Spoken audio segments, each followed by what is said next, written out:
دل کرو ٹھنڈا میرا، وہ کفے پا چاند سا سینے پہ رکھ دو ذرا تم پہ کرو۔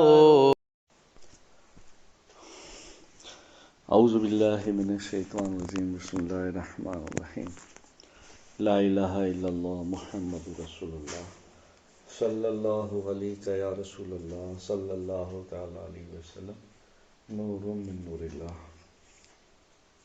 قرآن و حدیث کی روشنی میں حضرت وحشی بن حرب رضی اللہ تعالیٰ عنہ، آپ کا نام وحشی ہے جس کے معنی اکیلے رہنا والا، ان کو ابو دسمہ کہا جاتا ہے۔ وہ حبشہ کے رہنے والے تھے اور بڑے بہترین نیزے کا نشانہ جانتے تھے۔ یہ مکہ میں قریش کے سردار زبیر بن مطمئن کے غلام تھے۔ کفار نے یہ شرط رکھی تھی، اگر حمزہ رضی اللہ تعالیٰ عنہ کو قتل کر دو گے تو تم آزاد ہو جاؤ گے۔ چنانچہ جنگ احد میں حضرت حمزہ رضی اللہ تعالیٰ عنہ وحشی کے نیزے سے شہید ہو گئے، اور حضرت وحشی رضی اللہ تعالیٰ عنہ کہتے ہیں کہ جنگ احد میں حضرت حمزہ رضی اللہ تعالیٰ عنہ کو شہید کر کے میں خیمے میں آ کر بیٹھ گیا، اس لیے کہ اپنی آزادی کے علاوہ مجھے کوئی اور دلچسپی نہ تھی۔ حضرت وحشی رضی اللہ تعالیٰ عنہ کا اسلام اور مسلمانوں کے دشمن ہونے کے باوجود اسلام کی اچھائیوں کو دیکھ کر خود مدینہ منورہ تشریف لائے اور حضور پاک صلی اللہ علیہ وسلم کے ہاتھ پر اسلام قبول کیا اور پوری زندگی اسلام کی دعوت و اشاعت میں زندگی گزار دی۔ حضرت ابوبکر صدیق رضی اللہ تعالیٰ عنہ نے اپنے زمانے میں نبوت کا جھوٹا دعویٰ کرنے والے مسلمہ کذاب کی چرکوبی کے لیے ایک لشکر بھیجا۔ اس میں حضرت وحشی رضی اللہ تعالیٰ عنہ بھی تھے۔ انہوں نے مرتدین کے سردار مسلمہ کو نیزہ مار کر ہلاک کیا اور ارتداد کی جڑ اکھاڑ دی۔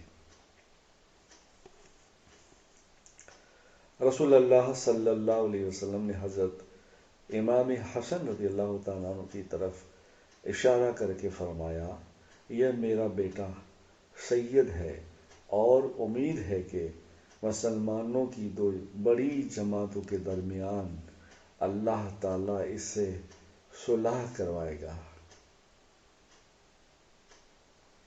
بخاری شریف حدیث پاک 2704، روایت حضرت ابی بکر صدیق رضی اللہ تعالیٰ عنہ۔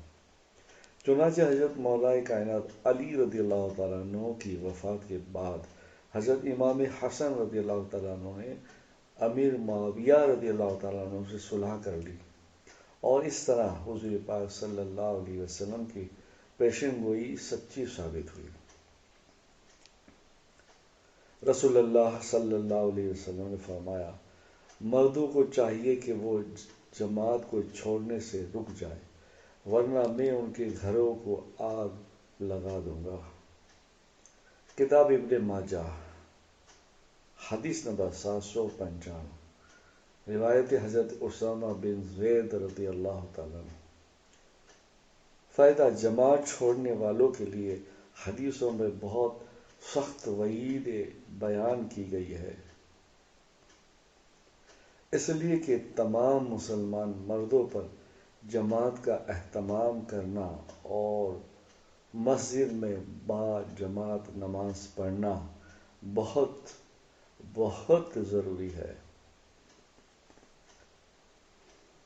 نیک اولاد حاصل کرنے کے لیے اس دعا کا اہتمام کرنا چاہیے۔ حضرت زکریا علیہ السلام نے نیک اولاد مانگتے وقت یہ دعا فرمائی تھی، جس کو قبول فرما کر اللہ تعالیٰ نے حضرت یحییٰ علیہ السلام کو مرحمت فرمایا۔ دعا، ربی حب لی من لدنک ذریۃ طیبۃ انک سمیع الدعاء۔ ترجمہ، اے اللہ، اے میرے رب، اپنی بارگاہ سے مجھے نیک اور صالح اولاد عطا فرما، بے شک آپ دعاؤں کو بہت سننے والے ہیں۔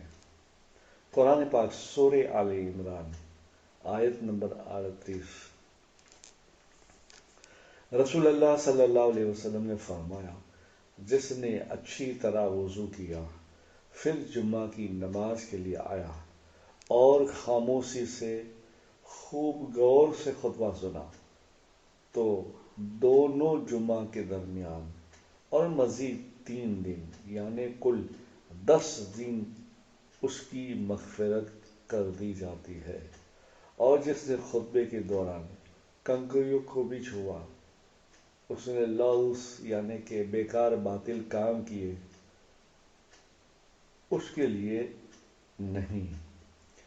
کتاب مسلم شریف حدیث پاک 1981، روایت حضرت ابی ہریرہ رضی اللہ تعالیٰ۔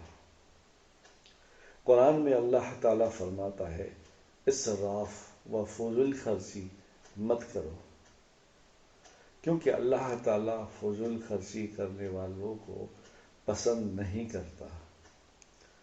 قرآن پاک سورہ اعراف آیت نمبر 31۔ قرآن میں اللہ تعالیٰ فرماتا ہے، انسان کو اپنے کھانے پر نظر رکھنی چاہیے۔ ہم نے خوب پانی برسایا، پھر ہم نے عجیب طریقے سے زمین کو پھاڑا، پھر ہم نے اسی زمین سے غلہ، انگور، ترکاری، زیتون، کھجور، دھن، باغ، میوے، چارہ، ان گنت چیزیں پیدا کی۔ یہ سب تمہارے اور تمہارے جانوروں کے فائدے کے لیے ہے۔ قرآن پاک سورہ عبس آیت نمبر 24 سے 32۔ رسول اللہ صلی اللہ علیہ وسلم نے فرمایا، قسم ہے اس ذات کی جس کے قبضے میں محمد کی جان ہے، جنت کے 2 دروازوں کے درمیان اتنا بڑا فاصلہ ہے کہ جتنا شہر مکہ اور حج کے درمیان، یا آپ صلی اللہ علیہ وسلم نے فرمایا، جتنا فاصلہ مکہ اور بصرہ کے درمیان ہے۔ کتاب مسلم شریف حدیث پاک 480، روایت حضرت ابی ہریرہ رضی اللہ تعالیٰ عنہ۔ یعنی اتنا فاصلہ ہے کہ آدمی مکے سے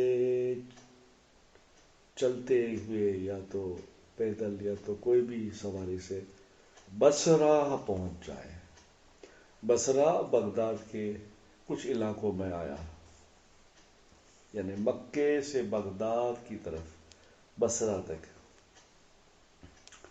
حضرت ابن عباس رضی اللہ تعالیٰ عنہ نے زمزم کے بارے میں فرمایا، ایک مکمل خوراک بھی ہے اور بیماریوں کے لیے شفا بھی ہے۔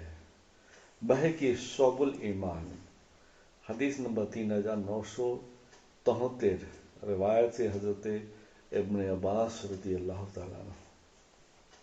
رسول اللہ صلی اللہ علیہ وسلم نے فرمایا، تم میں سے کوئی آدمی تکلیف پہنچنے پر موت کی تمنا نہ کرے، اگر تمنا کرنا ہی ہے تو یہ دعا کرے، اے اللہ، جب تک میرے لیے زندگی بہتر ہو مجھے زندہ رکھنا، اور جب میرے لیے موت بہتر ہو تو مجھے موت دے دینا۔ کتاب بخاری شریف حدیث پاک 5671، روایت حضرت انس بن مالک رضی اللہ تعالیٰ عنہ۔